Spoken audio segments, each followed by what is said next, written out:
So there's one thing going on in real estate that nobody is talking about. You won't see it on YouTube. You won't see it on Instagram. It's just one of those things that the real estate marketing department doesn't particularly want you to know about. And that is that 99% of investors are losing money in real estate right now.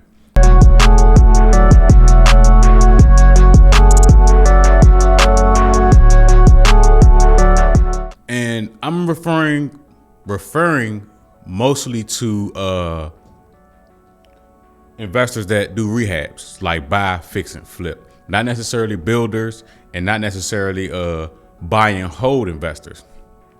But as always, as I've mentioned in the past, fix and flip investors always get caught in market downturns and market corrections, through greed and, through inexperience. There are several reasons why this happens. But just to give you an example, one of my friends, a real estate investor that I know, he has a property in DC that he's selling for $1.2 million. I think he paid maybe like $600,000 for it, and he put some work into it. So the property's been on the market going on 3 months, no offers. So when I spoke to him the other day, he was saying that he has to refinance the property to take the money out and put a tenant in it for a year, and then try and sell it again after. So when he told me the numbers, I kind of figured, just from hearing what he was saying and seeing the type of work that he was doing, and him telling me his exit strategy, I kind of figured that he would run into problems because most investors want to get the most they can out of the market. But when it comes to the real estate investing marketing department, they never talk about the ugly side of it, which are things like this. In the past, I took out a hard money loan, from watching YouTube and trying to flip houses. I took out a hard money loan and tried to do the whole BRRRR method. And what ended up happening was the property didn't sell. But, hard money loans are only like 12, 13, 15 months. They have a time limit before you have to get out of them. So what I ended up doing was trying to do a refinance out of the hard money, since I was going to have to either hold on to the property longer or turn it into a rental. So I ended up, going the traditional route, trying to get a conventional loan to refinance out. And I ended up getting denied for it because of my debt to income ratio. So, I got denied by like 2 lenders, but, that put me in a bind because now I'm stuck with this hard money. But, that was before the knowledge that I have now, where there are specialized lenders that you can go to. Of course, you have to pay a higher interest rate that will lend on the property versus lending on you, if that makes sense. So when you get a conventional mortgage, it's like 50% they're lending on the property, the other 50% they're lending on the person. However you look financially, and then as long as the property appraises, they'll lend on it. But there are special loans where they will just only lend on the property, which YouTube doesn't really give you that full idea, because you got to be in the field. You have to experience some of these things to know how to maneuver in the market. But I get contacted, because my information is at the bottom, by a lot of people that are new, and I always ask them.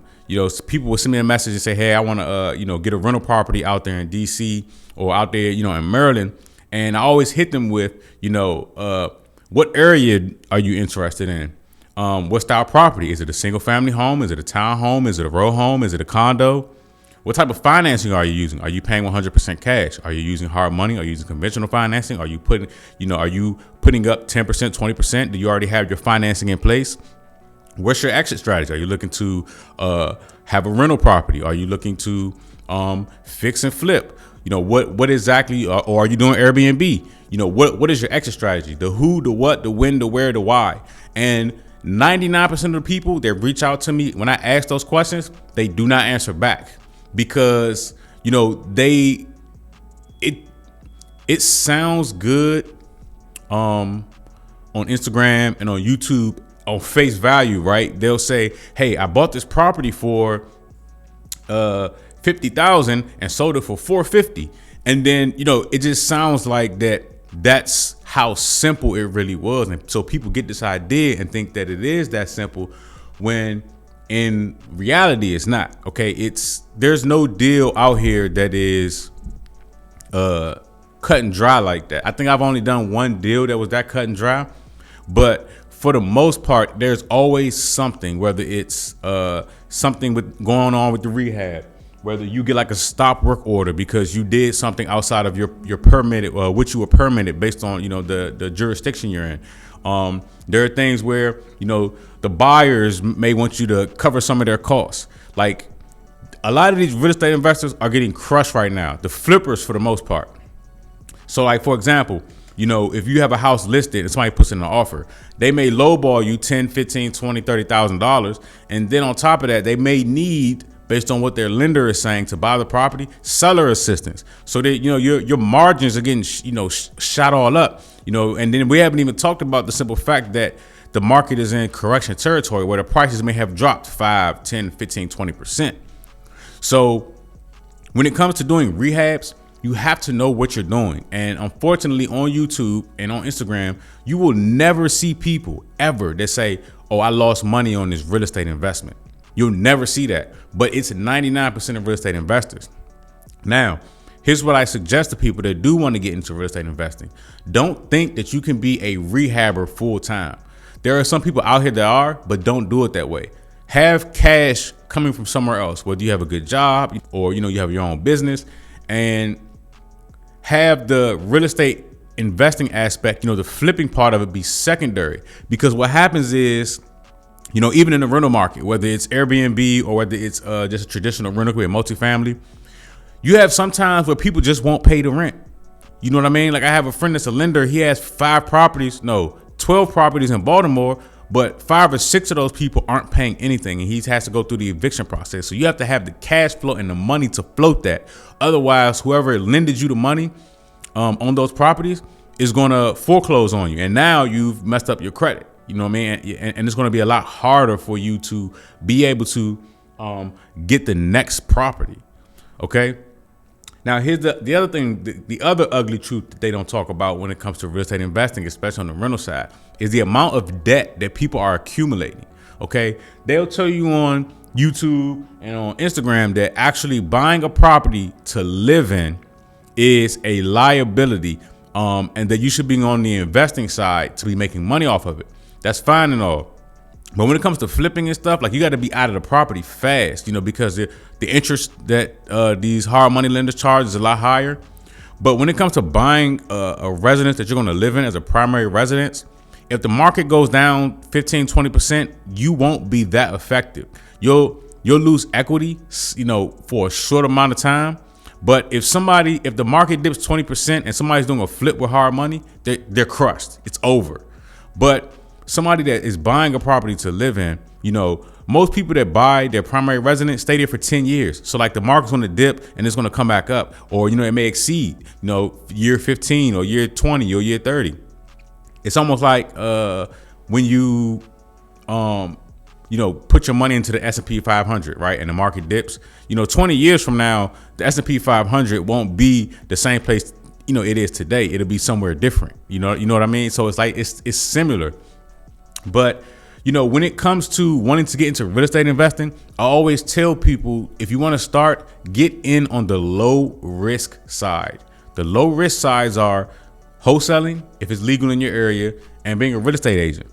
Because if you're an agent, you have no risk. The risk is on the buyers and the sellers. The sellers, they have the loans in place, or they have the asset, which, if they're trying to sell it and they have to make mortgage payments, that's risk. The buyers, they have run their credit and put down payments and stuff. That's risk. Wholesalers and real estate agents facilitate the transactions. There's no risk there for them. It's only upside. So you can learn the contracts, the process, the proper way to do things, the wrong way to do things by being a facilitator first. People want to go all in and, become these super investors, and they don't even know the standard state contracts, right? And I think that, you should build up to that. so that you know what to do and what not to do, and at least understand how the contracts work. The DC and Maryland real estate standard contracts, I know like the back of my hand. You know, they don't change. So on that aspect, you know, I'm checked off that box. I'm good, you know. And when it comes to, you know, going through a transaction, I'm good. I've done wholesale deals. Check. Like, I've done these things multiple times over and over. You know, you have people that are new that want to jump straight into flipping a single family home. Like, you haven't even done a townhome yet. You know, and single family homes are different monsters because it's a lot more that can go wrong with those. You know, like for me, I don't, if I flip a property, it's not going to be a single family home. It's always townhomes. The reason being is I try and stick in an area or stick in a price range that's affordable for the average person. So with real estate, it's like a funnel. So like you have a funnel, it's wide at the top. That's the lower price homes. And then the more expensive the home gets, the tighter the funnel gets, because it's based off of affordability. So the average American can afford 200, 300, 400, 500, up to 600. But once you get into 600,000, the funnel tightens up. And that's where you get into, you know, the 1% of people that can afford to buy that house. So when you're at the average income or the average home price, 300, 400,000, those homes are way easier to sell because there are more people that can buy them. So that's why if I do a home flip, it's always number one, cosmetic. I don't do full gut job rehabs. They take too long and there's too much red tape and things you have to do that. Me personally, I look for something that I can just come in here, maybe change the countertops, put stick on laminate floor, you know, take the carpet up, put stick on laminate floor down, change the mirrors in the bathrooms, like small stuff, right? And then here's one other thing that most real estate investors don't know. You always market a home to a woman. You want to sell a home fast? The kitchen, the bathroom, and the closet are three things that you need to have down packed that look great, that appeal to a woman. The majority of people that are buying real estate are women and families. Okay, when it comes to families, the woman pretty much seals the deal on the home. Men aren't really, you know, too intrigued by cosmetics. You know, maybe the exterior, the curb appeal, but when it comes to actually moving real estate, three things. The kitchen is the first thing. Second comes the bathroom, and third comes the closet. Those three things will, you know, if you're doing a rehab, will help you move the home faster. So, you know, the real estate marketing department on the internet, you know, they don't talk about any of like the pitfalls or how investors are losing money right now. It's all, you know, we're making money, you know, flipping properties, you know, but really the people that are making the most money consistently right now or in any market is always the wholesalers and always the real estate agents, because they have the least amount of risk and only upside. The people that are always at the shit end of the stick are always the real estate investors, the ones that are actually taking the largest risk, doing the flips. Those are the people that take the most loss, take the most losses. And you can look up the stats. 99% of real estate investors lose money. It's facts, because most people get into it and don't know what they're doing. Okay, you have to have the cash and the income coming from somewhere else to be able to float this thing. Now, when it comes to people like Grant Cardone and these other guys, you know, they're buying larger projects, and they have, again, like how Grant Cardone does the 100X conference. He has other cash coming from somewhere else that can float these things. That's what it's about, being able to float the projects. And just one last thing, the small percentage of real estate investors that actually, you know, make profit or a lot of profit or consistently are the ones that have trades on lock. If you're an electrician, if you're a plumber, if you specialize in carpet, if you can, you know, do your own kitchens, you will be more profitable than the average real estate investor because you can do some of the work yourself. For somebody like me, I have to outsource all of the work. All of the work got to be outsourced because I don't have a specific trade where I'm licensed to do it correctly. Okay. And, these are things that people never talk about, and there's nothing wrong with having a real estate investment mentor or even taking a course. But a lot of things you got to bump your head and learn on your own when it comes to flipping real estate.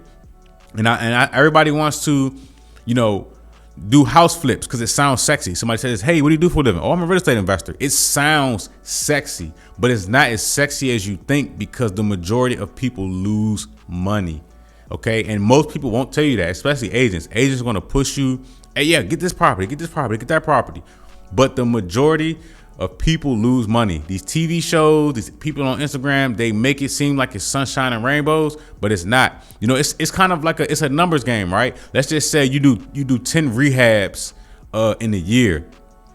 Out of that 10, 4 or 5 or 6 may be complete trash, but the other 3 or 4, may have turned up good, turned up break even, or you may have made profit. It's like that type of thing. Not every deal is so cut and dry where you buy for 50 and put a 50 into it and sell it for 150 and you make 50,000. No, you got taxes, you got title fees, you got seller assistance. If the buyer needs seller assistance to get through the transaction, you got to pay both agents on both sides. You have the brokerage fees. If the broker charges extra fees, you have all of these things involved. And you can see, I'm making this profit, but once you add those fees, you just start to see it shrink and shrink and shrink. And you got to ask yourself, like, if let's just say it's taking you 9 months to a year to do a full gut rehab on a property, and you're only making $100,000, you just gave yourself another job. You woke up every day to go babysit some contractors to only make $100,000. And to me, that doesn't make sense. Now, if you have a big enough team where you can rehab, 6 properties in a year, right? Okay, well, yeah, that makes sense. You got somebody that can manage, and that makes sense. But the average person that only has the amount of money to put down to do a single rehab, it sounds good, but it's not always that cut and dry. And you have to be skilled to get it done the right way.